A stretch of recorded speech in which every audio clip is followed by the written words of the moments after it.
Humanitarian Summit. Thank you very much. I would like, first of all, to thank the Academy for inviting the Order of Malta. Its president, Professor Archer, Monsignor Sanchez-Rondo. The role of faith-based actors in the protection of civil population, victims of armed conflict, is the topic of specific interest for the Order of Malta. The topic upon which we are building our participation to the World Humanitarian Summit, we have to think that 100 years ago, 90% of victims in conflicts were military.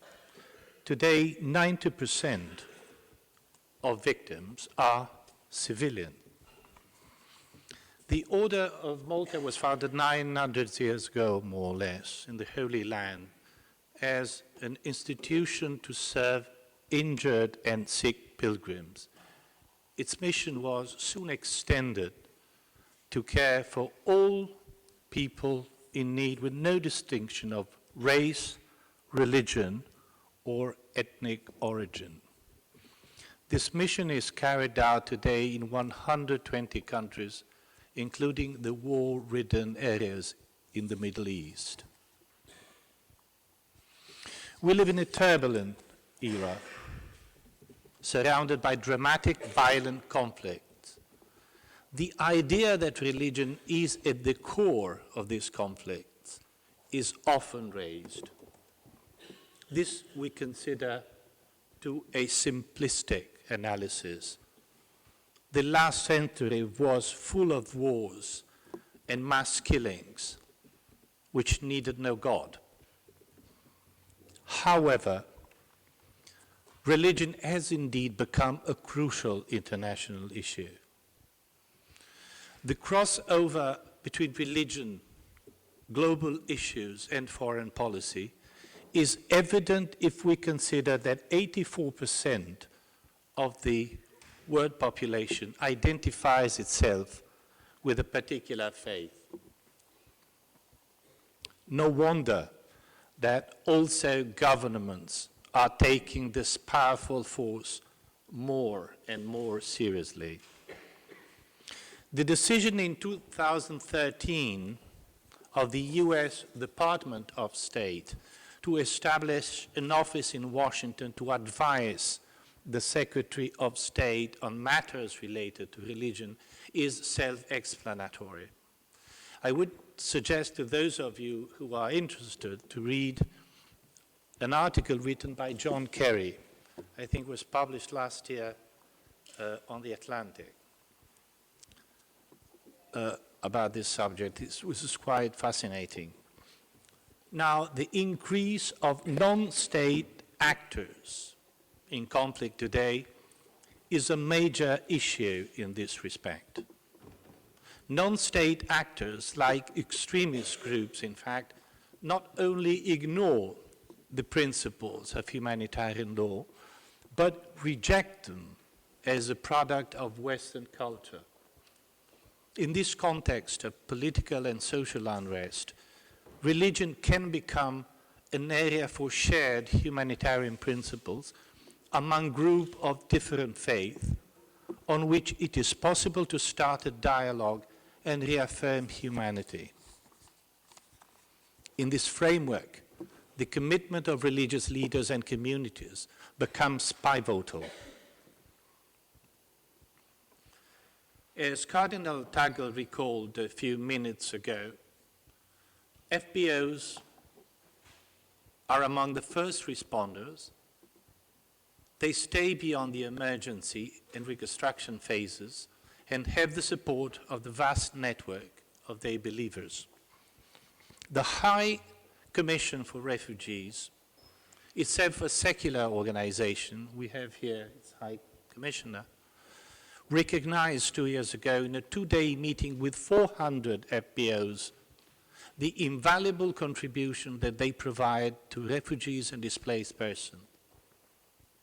FBOs, in fact, arrive first, stay longer, do not have a political agenda, and do not depend on international funding, and have the support of the vast network of their believers.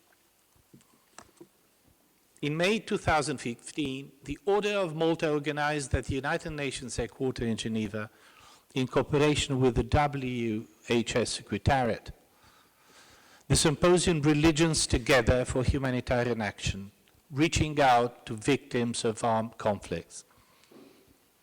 The proposals which emerged from the symposium related to two main areas. Firstly, to strengthen interfaith cooperation and pool resources. Secondly, to commonly create the strongest awareness possible for human rights and humanitarian principles. To this end, the Order of Malta has developed a charter for faith-based organizations and institutions. The aim of this charter is to reaffirm common values, principles of good practices among FBOs of different religions to contribute to peace. The Charter, which is meant as a starting point for bilateral or multilateral initiatives, underlines the need to promote fundamental rules and principles of international humanitarian law and the respect of codes of practice and norms of the international humanitarian system. It also reaffirms the promotion of greater mutual religious understanding and education, the reduction of violence, the necessity to fight religious fanaticism, and the inclusion of local communities in humanitarian action. The Order of Malta will spare no effort to engage other faith-based institutions in supporting the proposed charter within the ongoing WHS process. Our charter, we hope, will be one of the key contributions to a multi-religious declaration of humanitarian action to be presented at the World Humanitarian Summit in Istanbul. We would definitely, and I thank Stephen O'Brien for reminding me, we will definitely participate to the special event organized by the Secretariat, where we will try to contribute as much as possible, and we will also try to set up a side event. And I invite as many of you to join us in both events in order to show the cohesiveness of religious institutions and FBOs in this crucial exercise we are going to meet in Istanbul. Thank you very much indeed for your attention. Thank you very much, Ambassador Ronca. Can I now turn to His Excellency Metropolitan Emmanuel, Vice President of the Conference of European Churches and a board member of the CAICID Dialogue Center. Thank you. Thank you very much. Your Excellencies, distinguished participants, honorable guests, ladies and gentlemen. I would like first of all, to express my gratitude for inviting me in this august assembly and to reflect together on examples of cooperation between faith-based organizations and political institutions in humanitarian actions. As you all know, Europe, Greece, my home country, and also other countries such as Italy, are facing the very complex issue of migration. In the first place, it is perceived in the most urgent aspect with regard to the incessant, for more than a year now, flows of immigrants from the war-torn Syria, but the problem is of a much larger scope. We have talked about the numbers, and we're not going to argue about the numbers if there are 10 or 14 even million displaced people in Syria and out of Syria. But beyond Syrians, there is a constant numerous numbers of Afghans, Iraqis, Somalis, Sudanese, and in some time now, the Pakistani and Bangladesh have started flowing again towards the European borders in the southeast Mediterranean and East Aegean Sea borders of Greece. Sometimes when we hear that some children are drowned, it's no news anymore. And this should really worry us. We have about 900,000 migrants who tried to cross EU borders last year.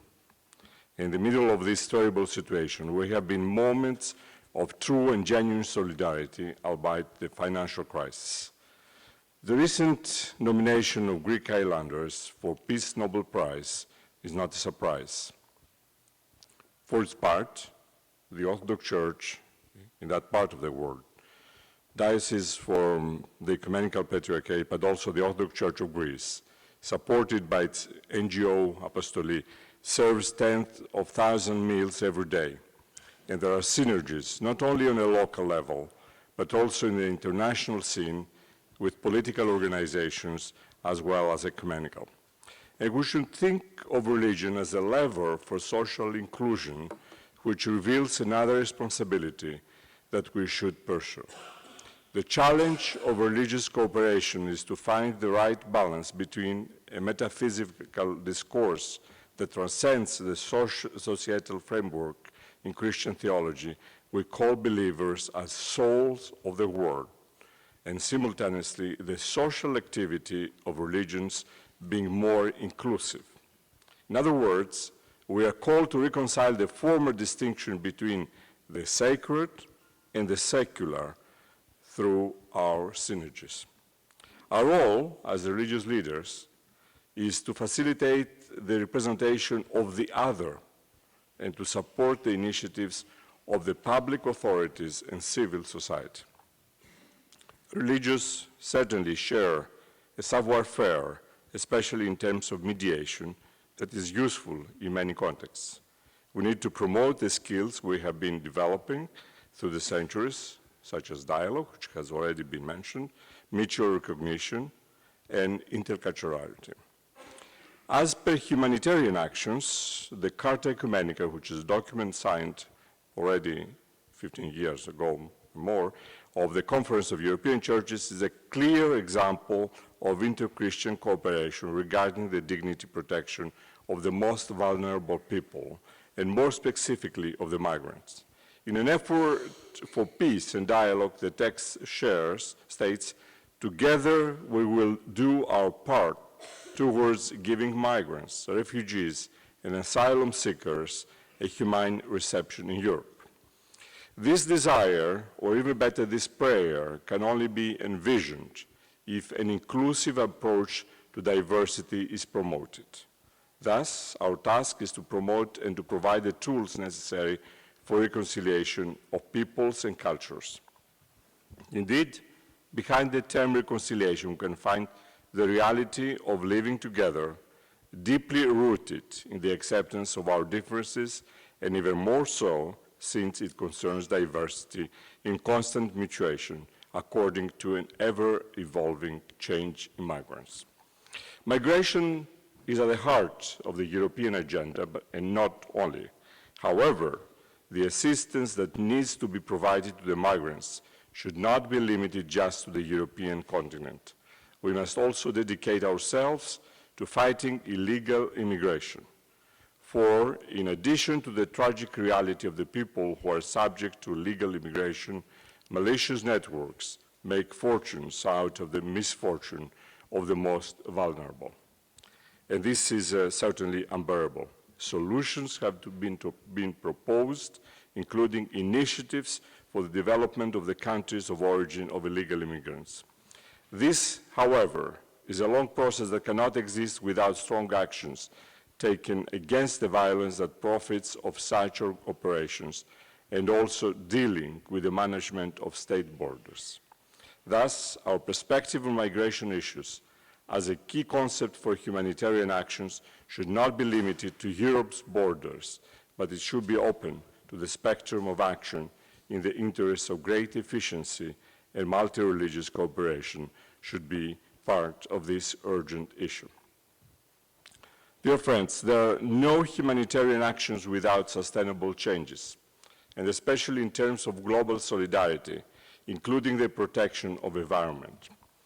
A structural transformation of our lifestyles and consumption patterns cannot be achieved unless all stakeholders commit themselves to this purpose, which means citizens, NGOs, social movements, businesses, and communities, as well as churches and spiritual movements. It has to do with questioning oneself on the appropriateness of each level of decision-taking and organization, from the local to the regional, from the national to the international.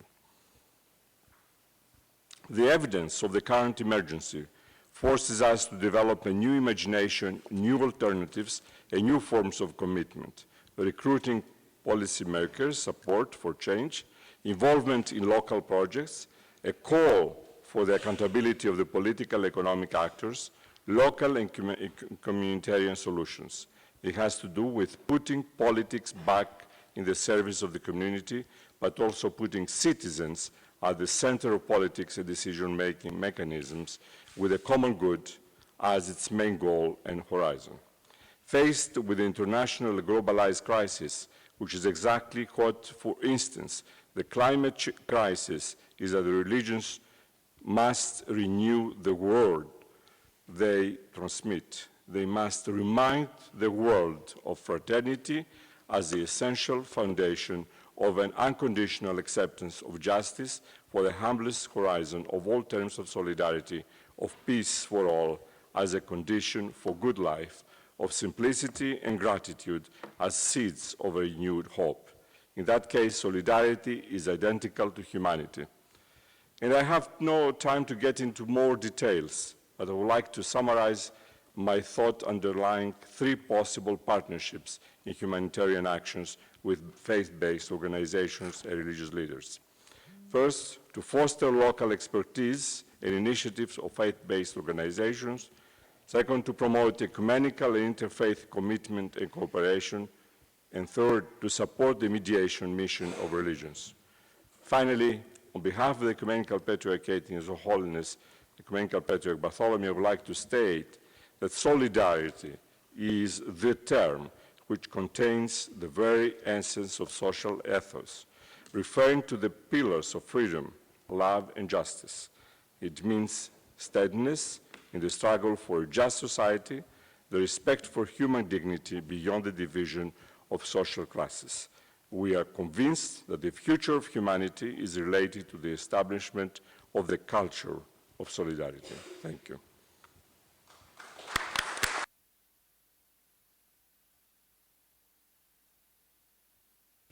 Thank you very much. Now, I'm told that His Excellency Sheikh Abdullah bin Baya is not with us today, but a colleague of his will contribute some remarks from him. Is that?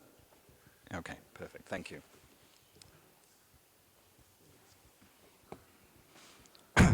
Bismillah ar-Rahman ar-Rahim. First of all, I want to apologize on behalf of Sheikh Abdullah bin Baya. He really wanted to be here. He actually fell ill just right before coming. And so I came from California. I'm the vice president of the Forum for Promoting Peace in Muslim Society. Sheikh Abdullah recently just finished a conference in Marrakesh to defend the rights of minority communities in the Muslim lands that are being aggressed upon.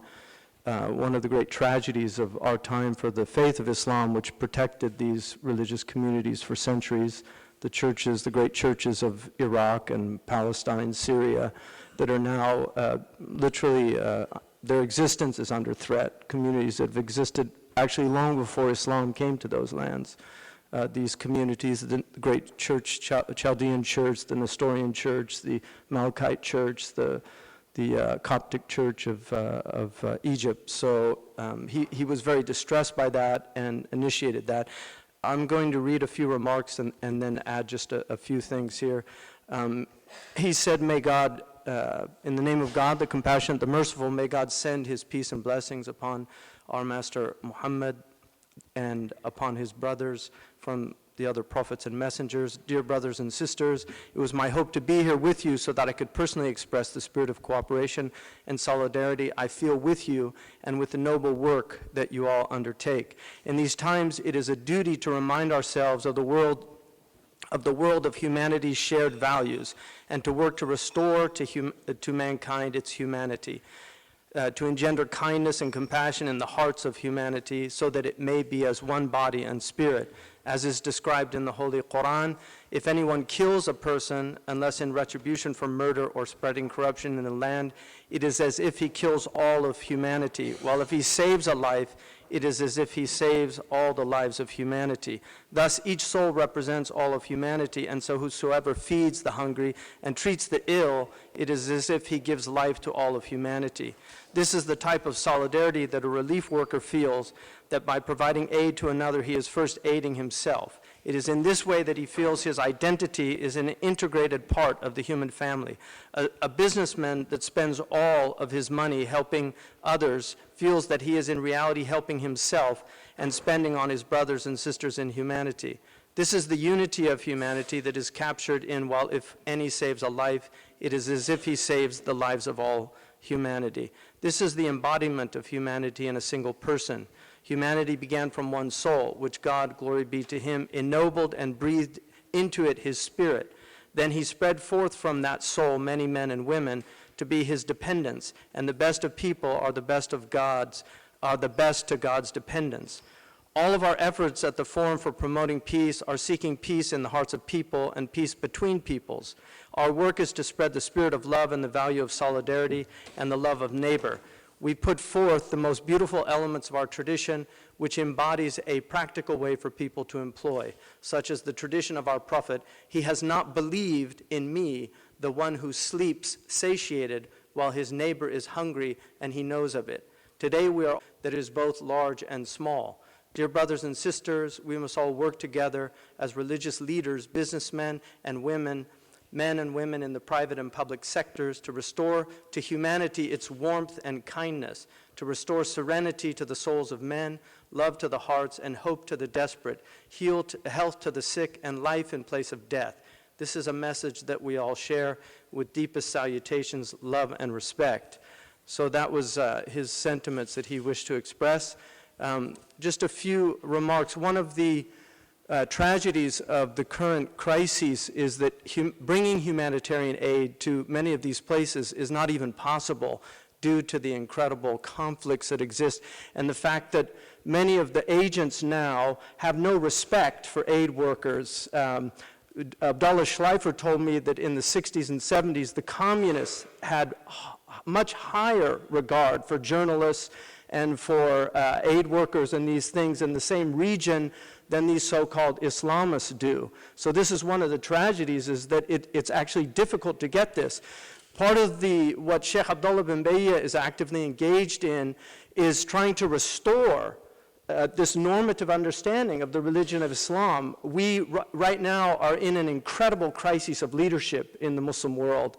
Many young people no longer actually have any regard for Muslim scholars or leadership. And so these positions have been usurped by demagogues and people that in these extreme conditions are able to engage the youth in a type of utopian ideology, that if we can reestablish the caliphate, for instance. And these are obviously fantasies, but unfortunately for many young, ignorant, uneducated people, they become very appealing. And this is what's happened. If you look, for instance, in the Ottoman period, Oscar Strauss, who was a special ambassador for President McKinley, when they invaded the Philippines, he went to the Sultan Abdul Hamid asking him to send a message to the Muslims of Mindanao that they would not resist the occupation. And Sultan Abdul Hamid agreed to this, sent a mufti to Mindanao and asked them not to do this. Oscar Strauss mentions that McKinley said, you saved thousands of American lives by doing this because the Muslims of Mindanao did not resist. This was a time when there was a type of central authority in the Muslim world. The Roman Church has the magisterium, and so it can dictate, the See of Cardinals can dictate to the Catholics. But unfortunately, in the Muslim world right now, we have religious anarchy. We have extremist ideologies that are being spread through mass communication. Now, if you look at the sophistication of Daesh or ISIS and some of the things that they're actually spreading. So these are things that we have to all be concerned in. There's another aspect to this crisis that's deeply troubling also, and that is that in the West, this completely anti-Muslim sentiment that is emerging in my own country. We have on New York Times #3 bestseller, Glenn Beck wrote a book called The Problem is Islam. And what he argues is, indeed, there are good Muslims, but they're good because they're not practicing their religion. And this is something that literally millions of Americans are being exposed to. The same thing is happening in Europe right now. We have the right, the extreme right, that is using the immigrant crises to create and pander fear amongst the people. These are very serious implications because 1/3 of the Muslim world lives as minorities. 1/3 of the Muslim world. We have 1.5 billion Muslims. 1/3 of those live outside of the traditional lands of Islam. We have 40 million Muslims in Western Europe alone. And we are now seeing Muslims being attacked and accosted on a regular basis because of this propaganda. So we have a two-pronged problem. One is the extremism in the Muslim world that many Muslims, unfortunately, are in denial about. And many of them project conspiracy theories. And I know, with due respect to Dr. Sachs, there definitely has been involvement of state players, but the reality of it is there are recruits for this manipulation because of certain ideologies that have spread amongst the Muslim youth, and this is a great tragedy. So we have an incredible crisis, I feel, at our hands, which is a crisis of understanding, and education is at the root of the solution.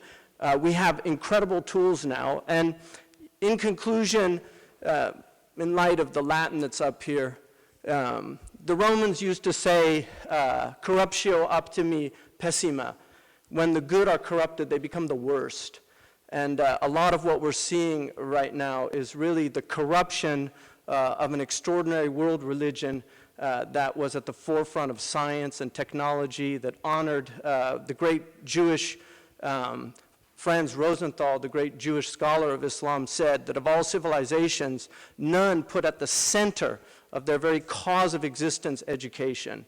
And this is the real crises that we're facing in the Muslim world with the breakdown of these states, the failed states. The educational systems have collapsed. They were already in derelict conditions, but they've really collapsed now. And so we've got all of these young people that are no longer in schools in places like Afghanistan, in places like Syria, and we have to address this. Again, I really feel that it's a two-pronged problem, addressing the anti-Muslim sentiment in the West and addressing the spread of extremism in the Muslim world. Thank you.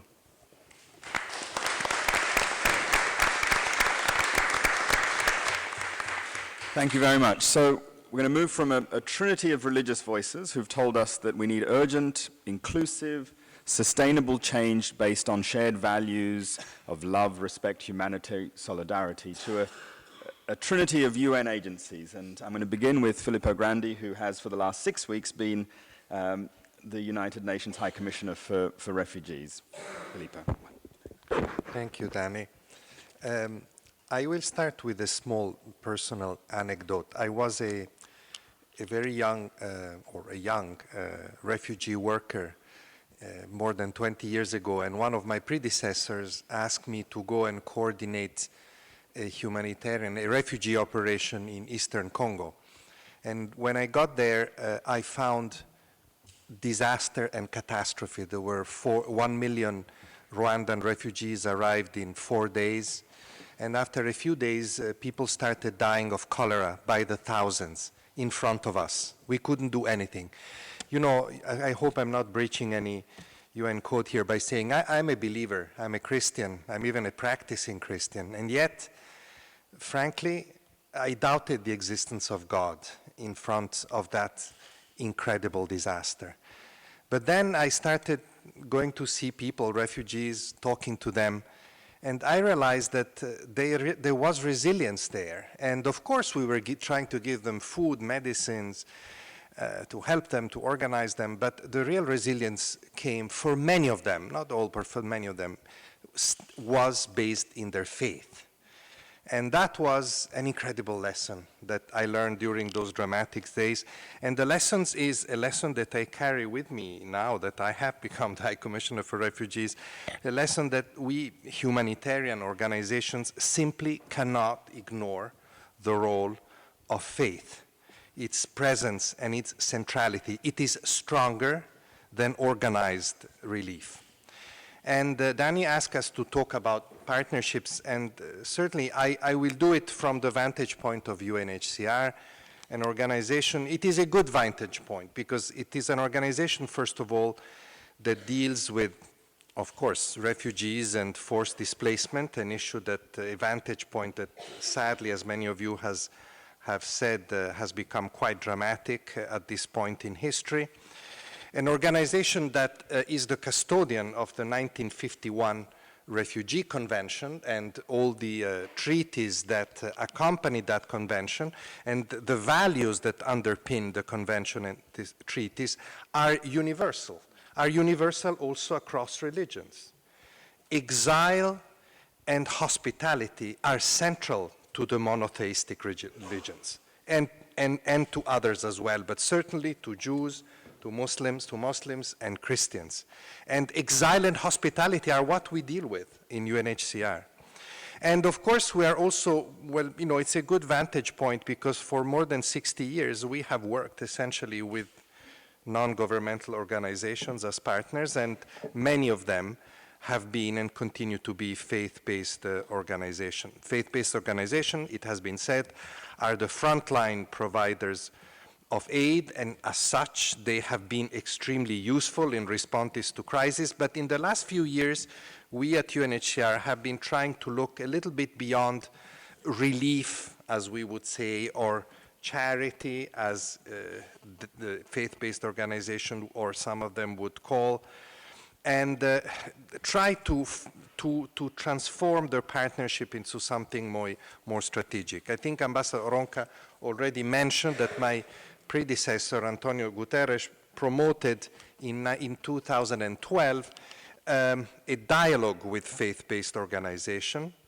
which was very useful in the following years to identify good practices of partnership and also identify some of the challenges. Now, the work that we have done, work that can be broadened, and I'm offering here to broaden it to others as well, has been very useful as a starting point, but that's much more that needs to be done. And I think that in a year, as Stephen O'Brien has reminded, that in a year in which so many events are being organized to promote humanitarian values and international solidarity, first and foremost the World Humanitarian Summit, but then other meetings around the theme of refugees and migrants, you know, that this year gives us many opportunities in this respect. And let me once again, I've already done it in several other occasions, praise the report of the high-level panel, because that goes right into some of those issues and is a key instrument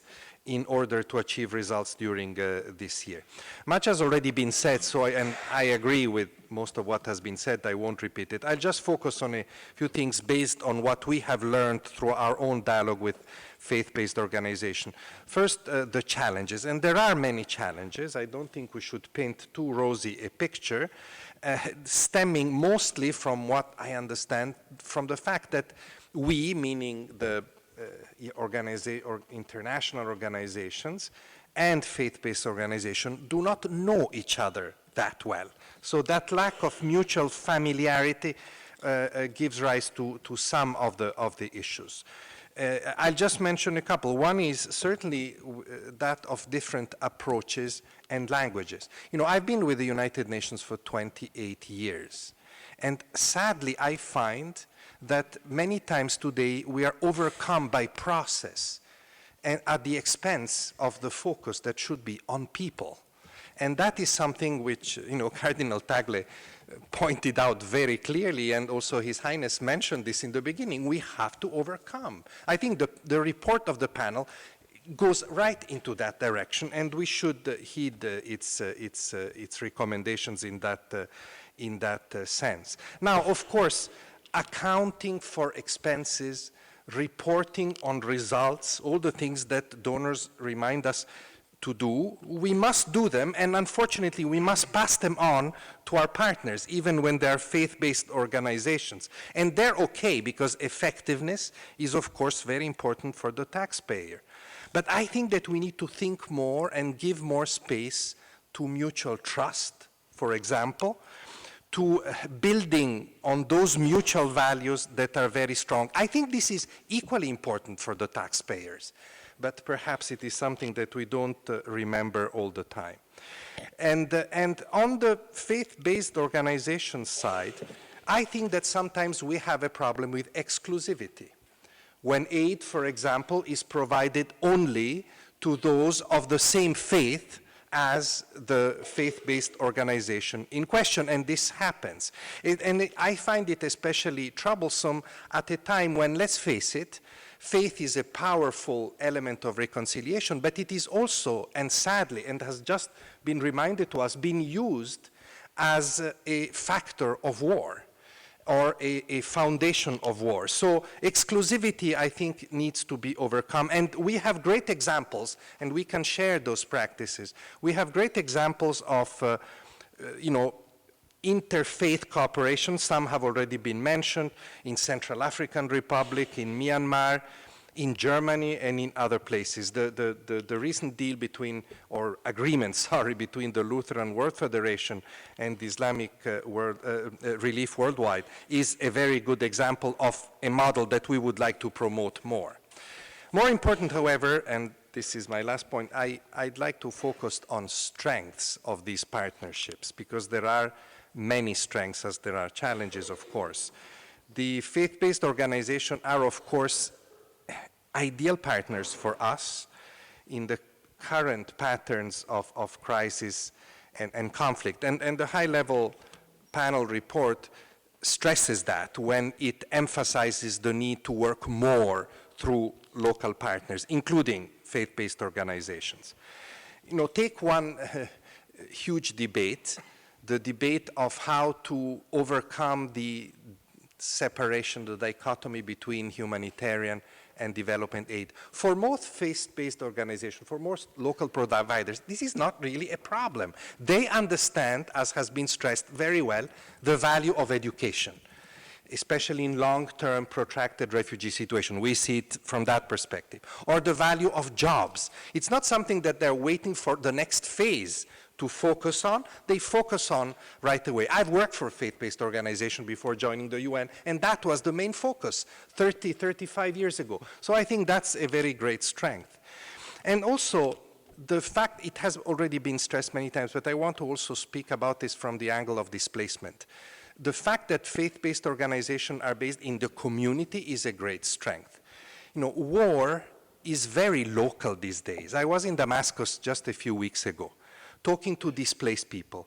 Those people don't care about the next shift in the geopolitical alignment of people. They care about who controls the next block, the next street, because they can then go back to their homes. They're displaced maybe a few hundred meters. That's what war is about for people on the ground. And I think faith-based organizations, local providers understand that better than anybody else. Protection is also very much a local activities. Access is much better for those people. We speak so much about access. They're the ones who have access. And trust, the trust of the community, which is so difficult to obtain for large organizations, for foreign governments, I think is something that we can leverage working with, in partnership with faith-based organization. I would make a strong pitch for more interfaith advocacy. And, you know, we need it in so many ways. It was mentioned just a few minutes ago. We need it, for example, to counter Islamophobia in the West, in the United States and in Europe in particular. We need it to help threatened minorities in the Middle East and in other places. I say interfaith, meaning we would like more faith-based organization to advocate for people of a different faith in areas where they represent a majority, for example. For Christian organizations in Europe to advocate more for Muslim migrants and refugees. I think this is very important. I was just reading the latest news. In Germany, there's been Germany, a country that is doing incredible work. I was just there a few days ago to host refugees and to treat them correctly. There's a strong push against Islam. There is a big surge of Islamophobia. It's very important, and I spoke to some of them in Berlin, that Christian organizations advocate very strongly to their constituencies in favor of these refugees. Just to conclude, you know, I think all this can be very powerful. It can be strengthened again. I spoke about war being very local. Refugees, especially those coming here to Europe, tell us also another story, that war is also global. And therefore, we need advocacy, and we need working together on a global level to mobilize resources, to fight against exclusion, to counter the inward-looking politics that are erecting barriers in Europe as we speak and elsewhere as well, and to reaffirm that global solidarity, that global responsibility that can only be the response to the current crisis. Thank you very much.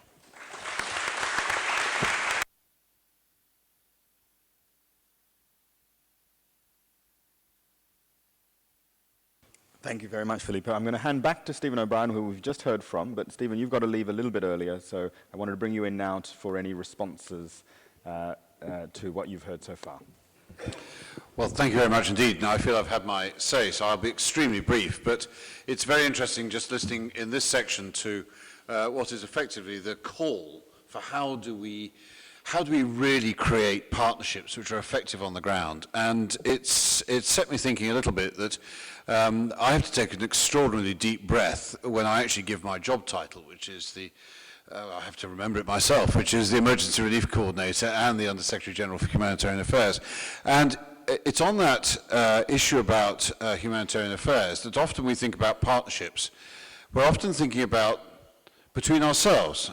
Filippo has made the very powerful point that often we don't know ourselves very well, and we ought to do better at familiarizing ourselves and our constituencies and our sense of commonality, which I think today is bringing out very, very sharply.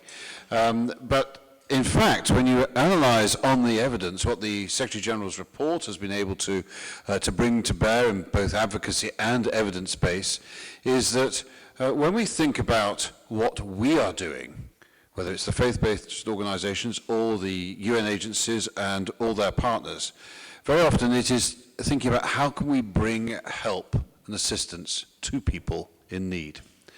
And sometimes that's even summarized by, in the humanitarian field and in the emergency field, saying, well, all we need is access and money.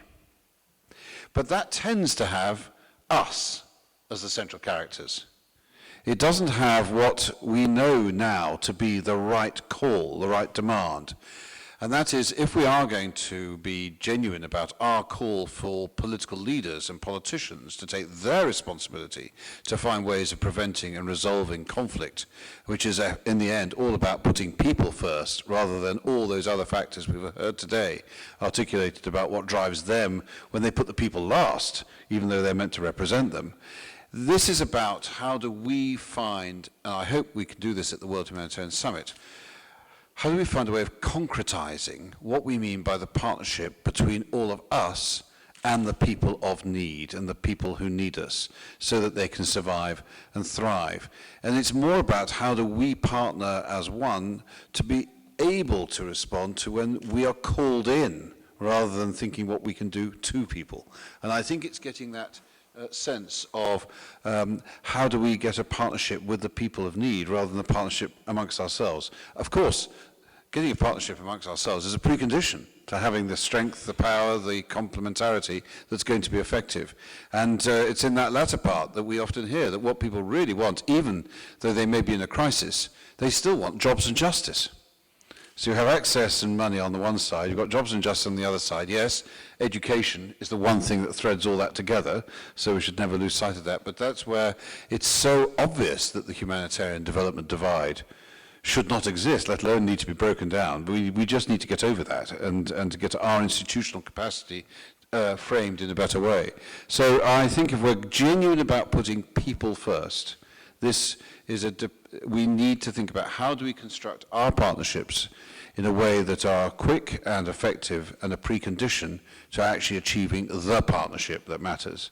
And that is between our willingness as global citizens and our institutional capacity to respond in all our various complementary and strengthful ways, but above all in the service of the people who need us, so that not only do they survive and thrive, but they own the result themselves, because they are the prime agents in their own future.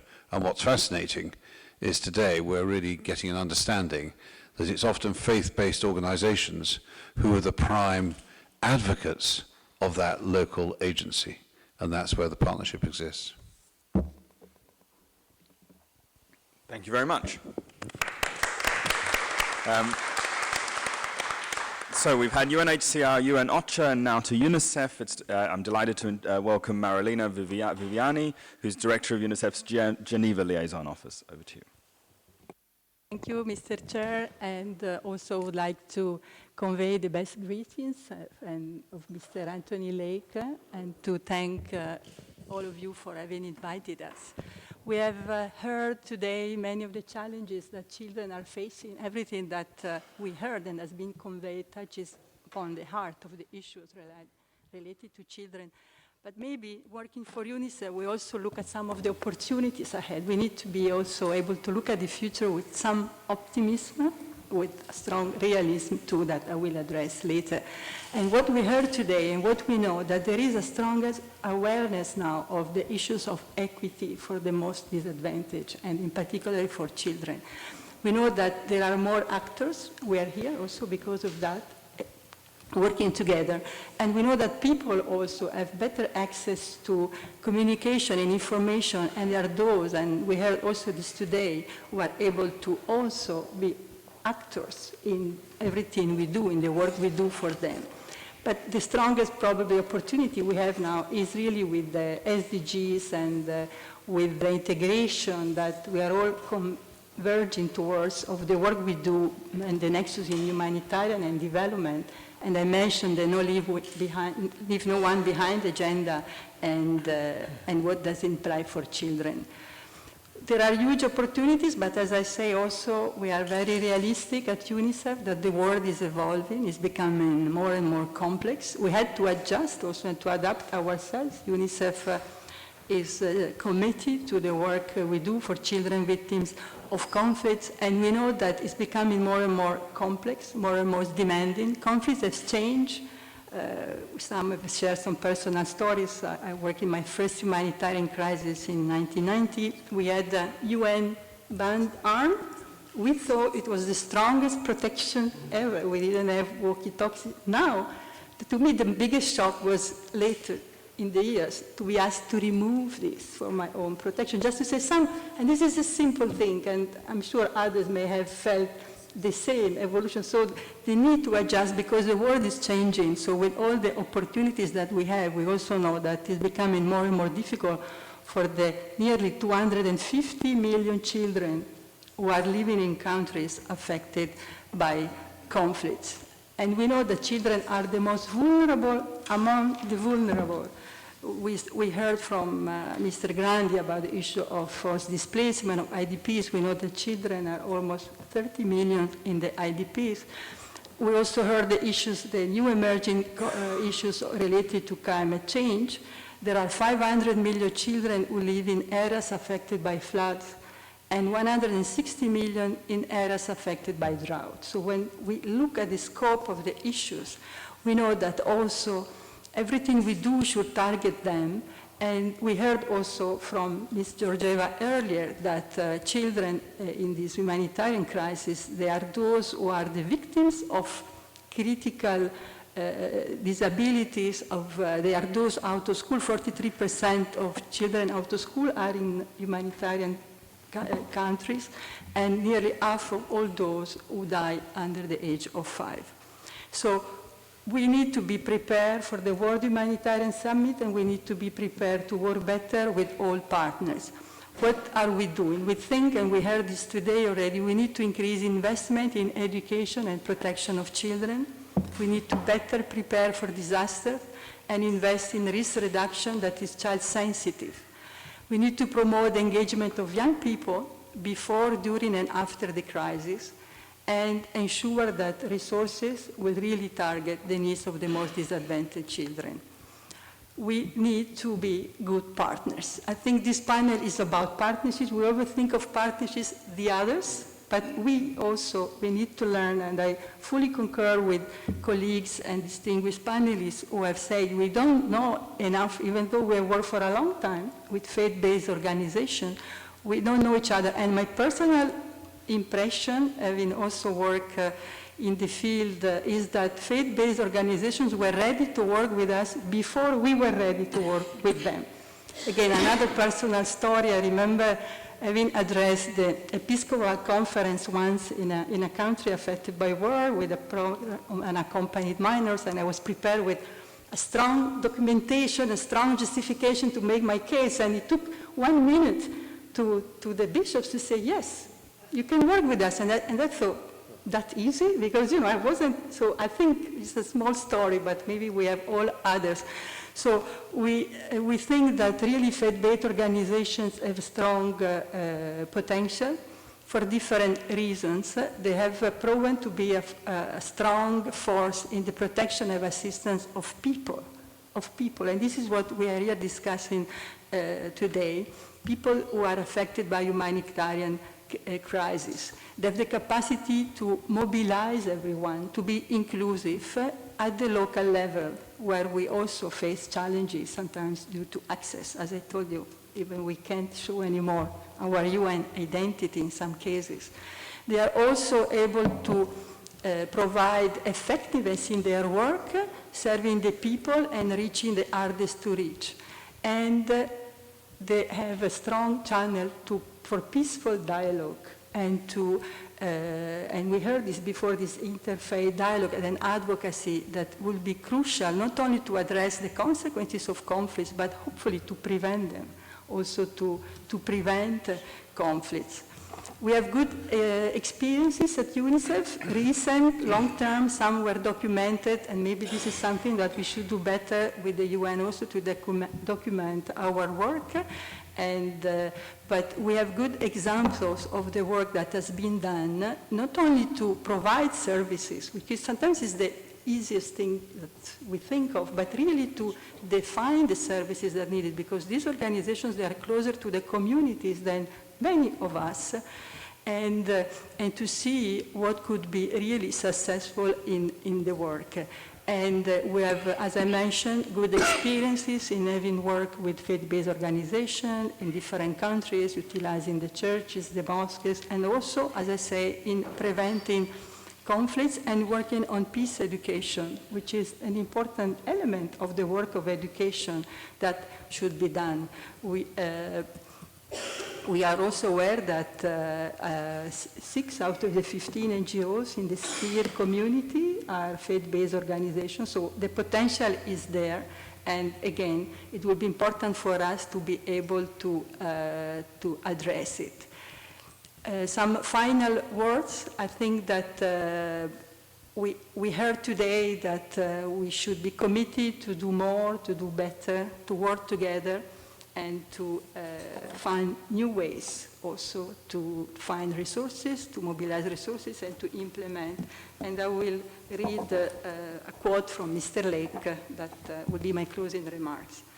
The next steps of our journey will depend on our willingness to adapt to the changing world around us, to infuse equity throughout our programs and the post-2015 targets, and to find new ways to realize the rise and brighten the futures of the most disadvantaged children around the world. Thank you.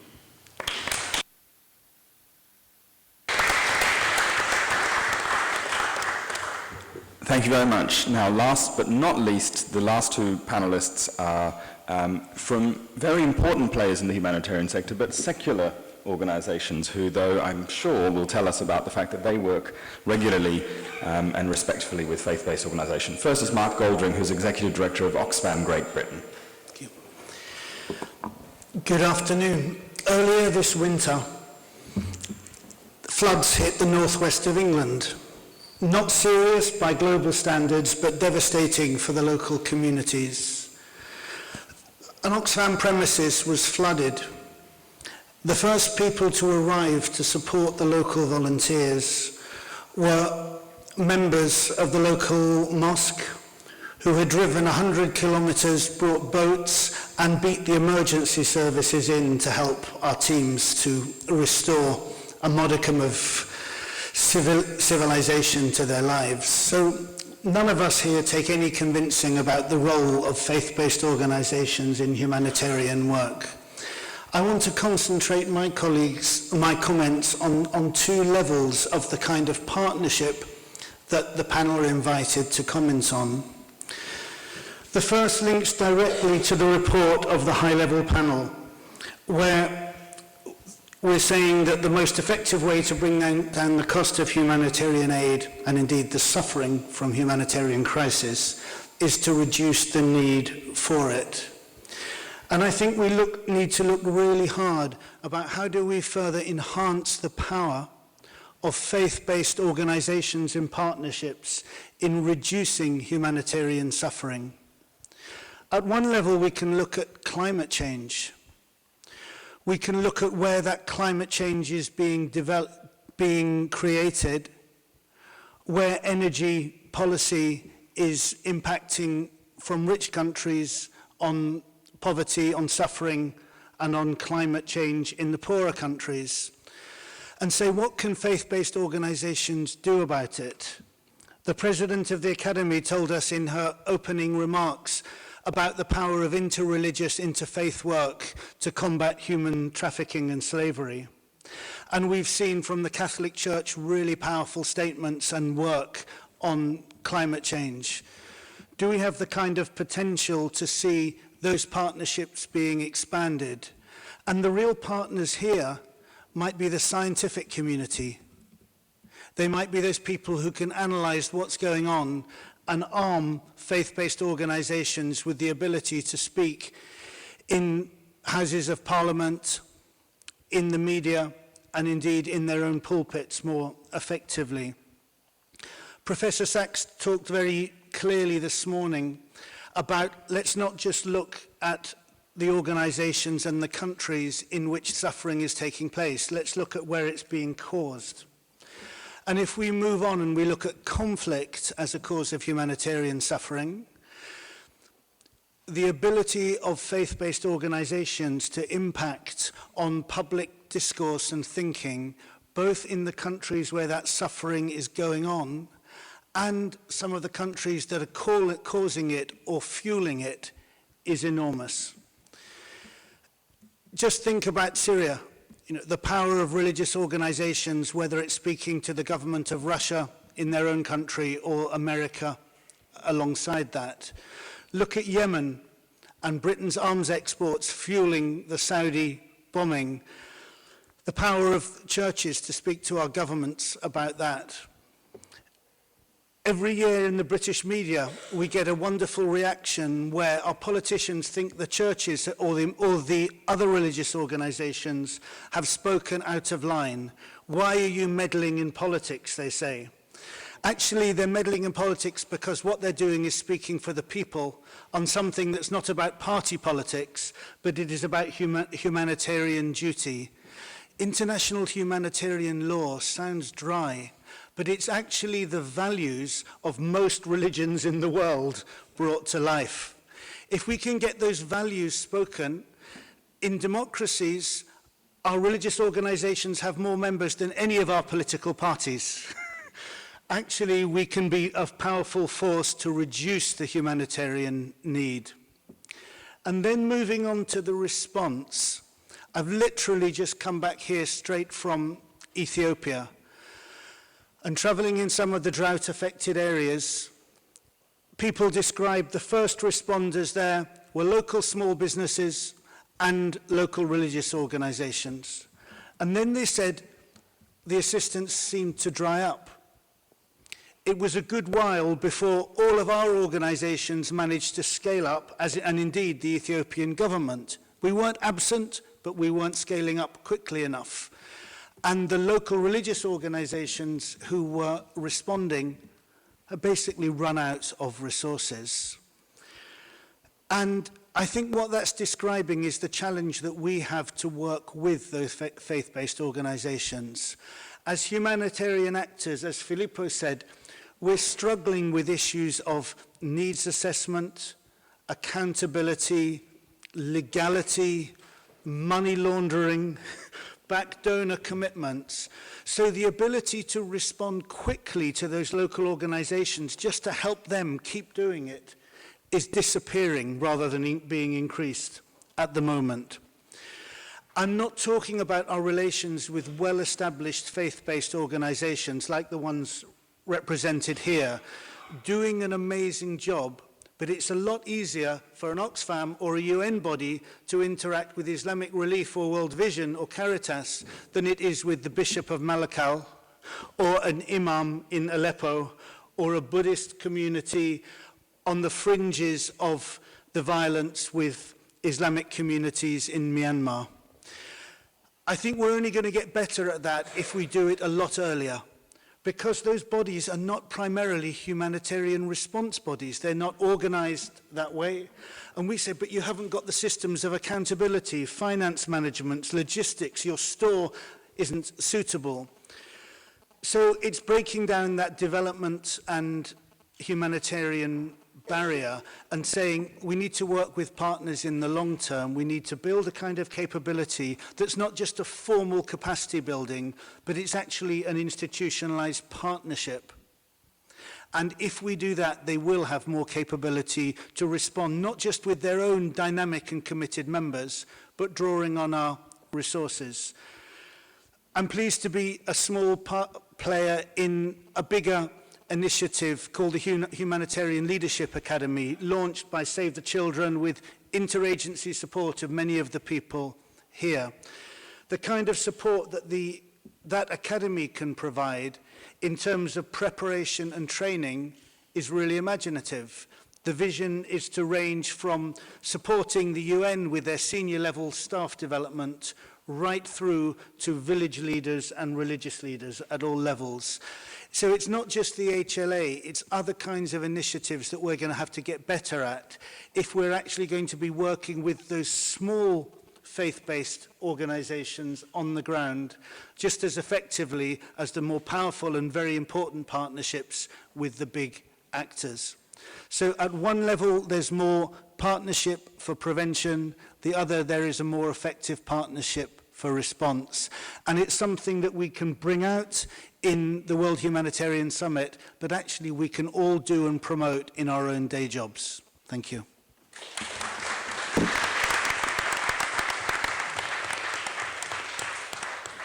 And now over to Helen Alderson, who's Director of Financial Resources and Logistics at the ICRC.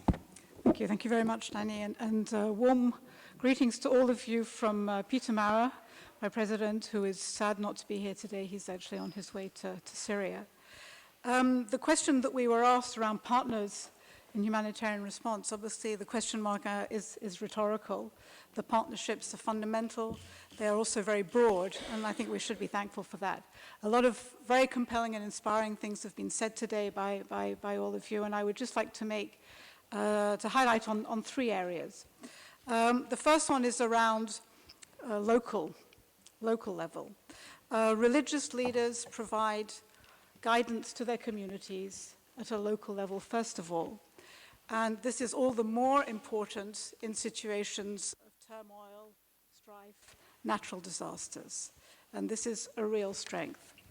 The second point that I'd like to make about local, you've made it all already. Faith-based organizations are among first responders, and very importantly. And I think there I'd just also like to make a link with the panel report and one of the recommendations in the Grand Bargain around investing in first responders. Among these first responders, there are National Red Cross and Red Crescent societies, there are faith-based organizations, and we must invest in them. The other thing, and this was the comment that was made by Cardinal Tagle, was around the fact that these are the organizations that know the situations. We have to work with them. We absolutely need them in order to be able to understand the situation on the spot. And also we need to work with them in order to be able to design appropriate and relevant response to humanitarian needs.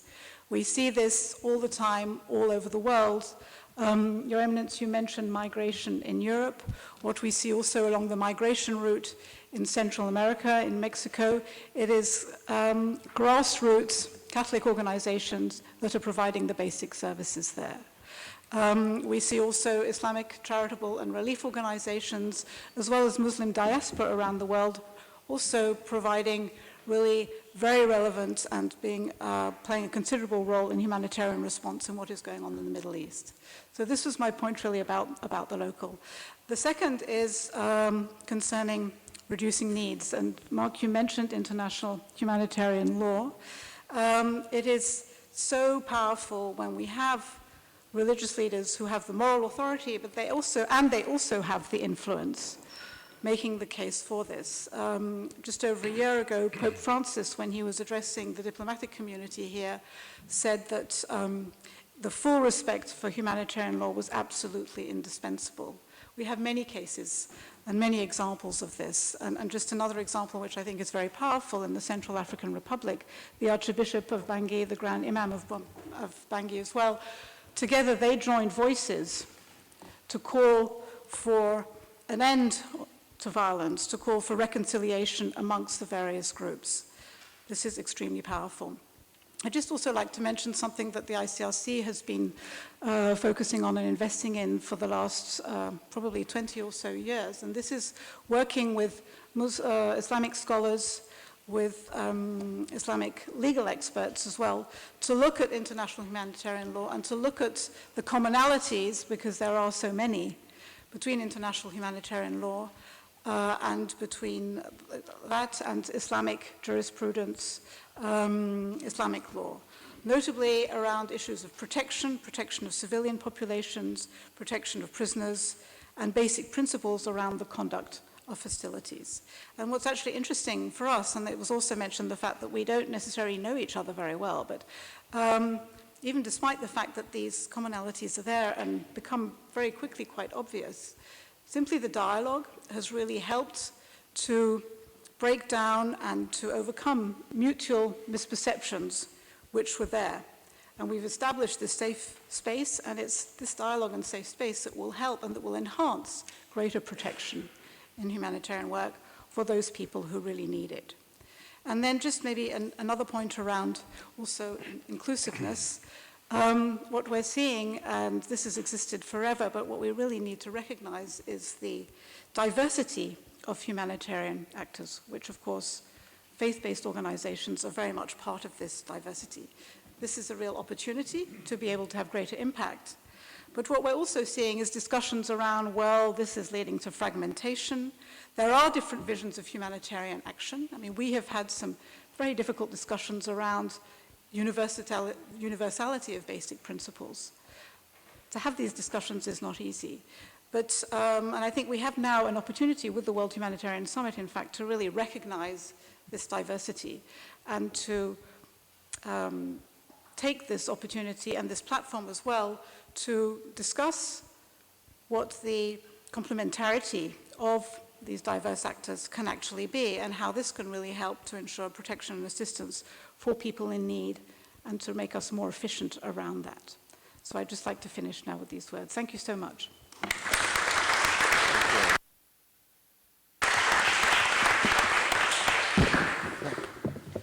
Thank you very much. I was going to just summarize a little bit of what I've heard, if I may. I'd like to take Professor Archer's three contributions of perhaps what faith-based organizations can do and double them to 6. And I think what we've heard are, at the global level, perhaps 3 particular roles that faith-based organizations can play. One is around moral authority. We've heard a lot about respect, humanity, solidarity, and the moral pressure that these actors can place on leaders.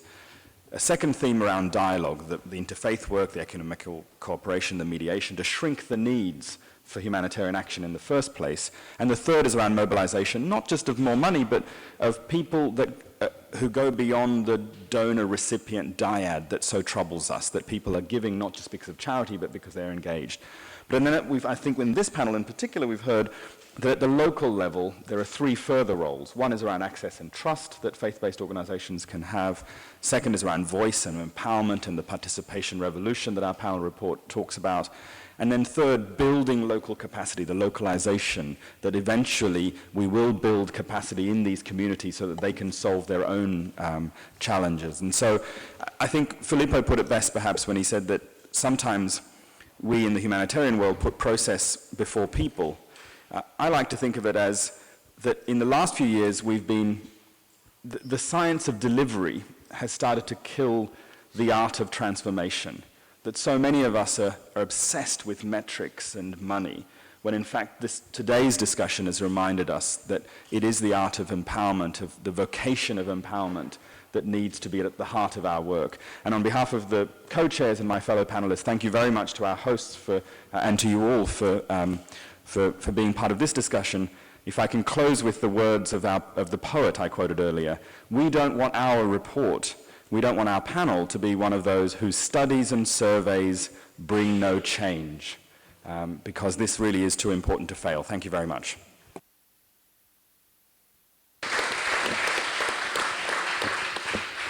Thank you, Chairman.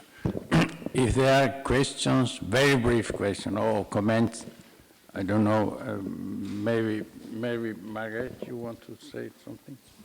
Well, thank you. There's been so much this morning that I've agreed with, and I'm not going to repeat it. You'll be glad to know. But I just want us to be a bit careful about dismissing processes altogether. Processes have to happen or nothing gets done. Interfaith dialogue is a process. One of the processes, the only process I want to highlight, because I don't want to take more than 1 minute, is frequent references have been made to international humanitarian law. And this is necessarily so, and it is a necessary implement. But so also is international criminal law. Because, for instance, in our work against human trafficking, Pope Francis often uses the term, as do we, that trafficking is a crime against humanity. Technically, it is not. Technically, there are all sorts of conditions it fails to meet before it could be tried as such in an international criminal court. Now, this is a process that, personally, I think we should be very active in trying to change. Just as, to finish on, since we have not been able to avoid talking a lot this morning about the migrant crisis, I think we should have a close discussion about the process of asylum seeking. There is some absurdity and ultimate cruelty in the jungle at Calais. What does it consist in? One legal provision that says you have to be standing on the soil of the country from whom you wish to claim asylum.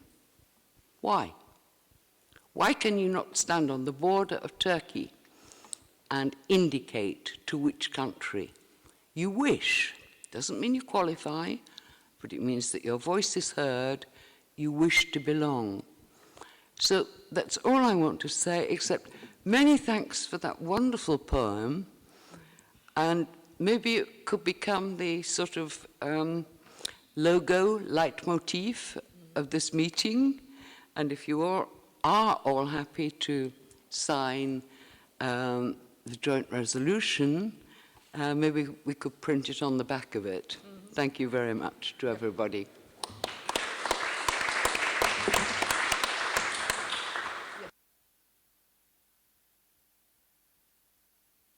Thank you very much, Monsignor. I'd simply add, you doubled the advantages of multi-religious cooperation. There's another that I think we, especially those of us that have worked in the field with religious communities, 50% of the country with the largest ODA budget is spent on the same 10 countries every year. They realized the issue is the soil, not the seed, if I can put it that way. And what happens when the religious communities collaborate, and even if they're not utterly successful because the scope of the problem is so challenging, they decide that they learn to trust one another, they decide that they wouldn't ever want not to work together. And in fact, I think the great increase is trust. And if you begin to start to measure religious communities that are collaborating, not only do they exult in the objective gains of the particular projects they're undertaking, but the measures of their own social cohesion are demonstrably larger. And I think that's one of the elements that we simply have to address with if we're going to deal with the deep causes and deep solutions. So I simply submit there's a large seventh that the other six applauded, but a large seventh as well. Thank you. Okay, we are ready.